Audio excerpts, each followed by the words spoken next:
Hello friends, welcome to SSC coaching centre. दोस्तों, आज के वीडियो में हम देखेंगे मिश्रण के प्रश्न। ठीक है, मिक्सर एंड एलिगेशन जो चैप्टर है बहुत इंपॉर्टेंट है, वहीं से मैं वीडियो लेकर के आया हूं आपके लिए, एक छोटी सी जो कि आपको बहुत हेल्प करेगी। तो पूरा वीडियो देखिएगा।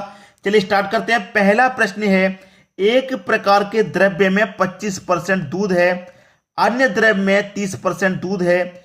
एक कैन में पहले दूध का छठा भाग और दूसरे द्रव्य का चौथाई भाग भरा जाता है, नए मिश्रण में दूध का प्रतिशत ज्ञात कीजिए।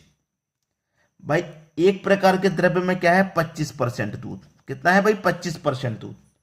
और दूसरे प्रकार के में क्या है दोस्तों? 30% दूध। ठीक है, इतना क्लियर हो गया। 25% और 30% हो गया। क्लियर सभी को? अब यहां पर एक बात कही गई है कि एक कैन में पहले दूध का छठा भाग, पहले वाले दूध का कितना भाई? छठा भाग, पहले दूध का छठा भाग, और दूसरे का चौथा भाग, दूसरे का कितना? चौथा भाग भरा जाता है, तो मिश्रण का प्रतिशत ज्ञात कीजिए। भाई, एलिगेशन में आपको अच्छे से पता होगा क्रॉस अंतर करते हैं कि नहीं करते? क्रॉस अंतर करते हैं, आपको सबको पता है। मैं क्या करूं, पहले से कटा के छोटा कर लूं। भाई, 2 से कटेगा ये 3 बार में, 2 से कटेगा 2 बार में। अब क्या करिए, क्रॉस अंतर। ठीक है, 25 में 2 जोड़ दूंगा तो 27, और 30 में से 27 घटा दूंगा तो 3। ठीक है, क्रॉस अंतर होता है कि नहीं? क्रॉस अंतर होता है। तो ये क्रॉस अंतर आपका हो गया। बीच वाली वैल्यू कितनी आ गई आपकी? 27 निकल के आ गई। इसी को तो पूछ रहा था कि दूध का प्रतिशत ज्ञात करनी है। कितना प्रतिशत है? 27% है। यानी कि पहला ऑप्शन आपके प्रश्न का सही जवाब हो जाएगा। सभी को आसानी से समझ में आ गया? आसान प्रश्न है, आसान ही तरीके से बताऊंगा। कठिन होगा उसे भी आसान तरीके से बताएंगे। ठीक है दोस्तों, अब देखेंगे हम अगला प्रश्न। अगला प्रश्न है आपका, एक पार्टी में समीर एक गिलास में 2 प्रकार के द्रव्य मिलाता है। ए प्रकार के द्रव्य में 35% रम, कितनी भाई? 35% रम है, और बी प्रकार के द्रव्य में 40% रम है। ठीक है, समीर ए प्रकार के द्रव्य में 6 ml लेता है। पहले प्रकार के में से क्या लेता है वो? 6 ml, और दूसरे प्रकार के में से 6 ml ले लिया, और बी प्रकार के में से 4 ml। जो बी प्रकार मेरा दूसरा प्रकार है उसमें से वो 4 ml लेता है। तो गिलास में रम कितना है? वो एवरेज वैल्यू पूछ रहा है, क्या होगी? पहले की तरह कटा दूं, 2 से 3 बार में, 2 से 2 बार में। क्या होता है भाई? क्रॉस अंतर होता है। ठीक है, अब वही करूंगा पहले के जैसे। 35 में 2 जोड़ दूंगा तो 37। ठीक है, 37, और 40 में से 37 घटा दूंगा तो 3। तो मेरा क्रॉस अंतर बिल्कुल सही है। तो एवरेज वैल्यू मेरी कितनी आ गई? 37 आ गई। तो 37%। तो गिलास में रम का प्रतिशत मेरा क्या है? 37% है। यानी कि बी ऑप्शन बिल्कुल सही। रम का परसेंट पूछा उसने, 37% हो जाएगा। आसान था। अब देखेंगे अगला प्रश्न। अगला प्रश्न है, पानी की मात्रा को किस अनुपात में दूध के साथ मिलाया जाना चाहिए जिससे क्रय मूल्य पर बेचने पर 20% लाभ हो? भाई, एक तो है आपके पास दूध, और क्या है? पानी। उसने आपसे कहा है कि भाई पानी की मात्रा को किस अनुपात में मिलाएं, किस अनुपात में मिलाएं। जैसे कि मेरे पास दूध कितना है? 100% है, पूरा शुद्ध। मैं उसमें पानी कितना मिलाऊं कि 20% का लाभ हो? तो भाई 100 में 20% पानी मिलाऊंगा तो सीधा सीधा 20% का फायदा। क्लियर है? इतना तो सभी को जानते हैं। भाई 100 में 20% मिलाऊंगा तो 20% का फायदा। जैसे कि मैं 100 रुपये में, समझ लीजिए एग्जाम्पल के तौर पे, 100 रुपये में मैं 100 लीटर दूध लेके आया। 100 रुपये में 100 लीटर दूध लेके आया, तो इसका मतलब 1 रुपये में 1 लीटर लेके आया। उसने कहा है कि पानी की मात्रा को किस अनुपात में मिलाएं? कि दूध के साथ मिलाया जाना चाहिए कि क्रय मूल्य पर बेचने पर 20% का लाभ हो। मतलब क्रय मूल्य पर बेचने का मतलब क्या है? जितने रुपए में वो खरीद के लाया उतने में ही बेचेगा, फिर भी 20% का लाभ।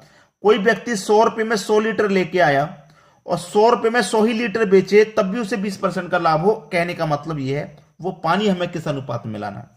तो यहीं से निकल के आ जाएगा अनुपात।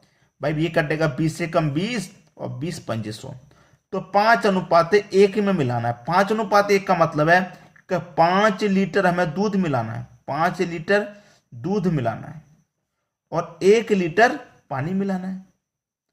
यह हमारा 20% का लाभ देगा। तो 5:1 कहां पर है भाई? पहले ही ऑप्शन में है। ये आपके प्रश्न का बिल्कुल सही जवाब हो जाएगा आसानी से। क्लियर सभी को, कोई दिक्कत नहीं। अब देखेंगे अगला प्रश्न। अगला प्रश्न है पानी की कितनी मात्रा को दूध के साथ मिश्रित किया जाना चाहिए जिससे इसे क्रय मूल्य पर बेचने से 16.2/3% का लाभ हो। कितना? 16.2/3% का लाभ हो। इसकी फ्रैक्शन वैल्यू को मैं सोल्व करूंगा, 3 का गुना 16 से करूंगा 48, 48 में 2 जोड़ूंगा 50, तो 50/3 हो जाएगा, 50/3। और प्रतिशत का मतलब क्या होता है? बटे में 100, तो बटे में मैं 100 ले लूंगा ये, तो ऊपर 50, 100 का गुना 3 से 300, 50 से कम 50, 50 से 6 बार में कटेगा 300, तो 1/6 आपकी ये फ्रैक्शन वैल्यू आ गई। 1/6 की फ्रैक्शन वैल्यू का मतलब क्या है कि 6 लीटर उसमें दूध, तो 1 लीटर क्या? पानी। 1 लीटर क्या? पानी। तो आपके पास क्या है? दूध और पानी का अनुपात हमें बताना है। भाई पानी की कितनी मात्रा दूध के साथ मिश्रित करनी है? कितनी मात्रा दूध के साथ मिश्रित करनी है? दूध हमारे पास 6 है और पानी कितना है? 1। तो इसका मतलब यह है कि 6 लीटर दूध में 1 लीटर पानी हमको मिलाना है। तो 6:1 आपका बिल्कुल सही जवाब। 6:1 यानी कि पहला ही ऑप्शन आपका सही जवाब है। आसानी से समझ में आ रहा है। बहुत सारे बच्चे तो ये कहते हैं कि सर इतने कठिन कठिन प्रश्नों को आप इतना आसान कैसे कर देते हैं। बहुत सारे बच्चे मुझसे ये सवाल पूछते हैं कि ऐसा कैसे हो जाता है। सब कुछ प्रैक्टिस के आधार पे है। अगर आप भी प्रैक्टिस करेंगे तो आपसे भी बहुत इजी तरीके से बनने लगेंगे प्रश्न।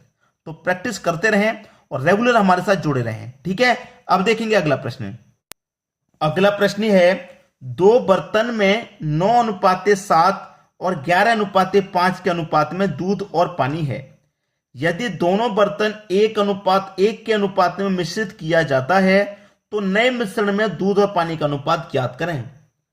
बहुत ही आसान प्रश्न है, लेकिन मैं इसे करके बताऊंगा ताकि बहुत सारे बच्चे नहीं कर पाएंगे, मुझे ऐसा लग रहा है, इसलिए मैं करके बताऊंगा। आसान तो है। ये दूध हो गया, ये पानी हो गया, दूध और पानी, ठीक है।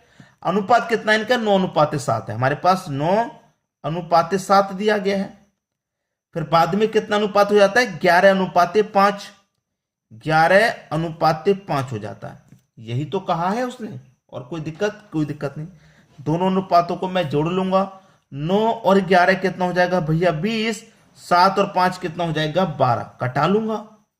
क्लियर है? कटा लूंगा। 4 से कटेगा 4 त्रिका 12, 4 से कटेगा 4 पंजे 20। तो आपका अनुपात कितना निकल के आ गया? 5:3 निकल के आ गया। बी ऑप्शन सही। तो मिश्रण में दूध और पानी का अनुपात ज्ञात करना था, दूध और पानी का अनुपात ज्ञात हो गया 5:3। पहले ही बोला था आसान है, आसान तरीके से ही बताऊंगा और बता के जाऊंगा, क्योंकि बहुत सारे बच्चे शायद इसे ना कर पाए। अब कर लेंगे सभी बच्चे। तो शेयर करने में क्यों कंजूसी करते हो? शेयर कर दो, और भी बच्चे सीखने के लिए बैठे हैं ऐसे प्रश्न। तो सभी को सिखाइए, सभी के पास तक वीडियो को शेयर करना है, ठीक है दोस्तों। वीडियो देखने के लिए आपका बहुत बहुत धन्यवाद।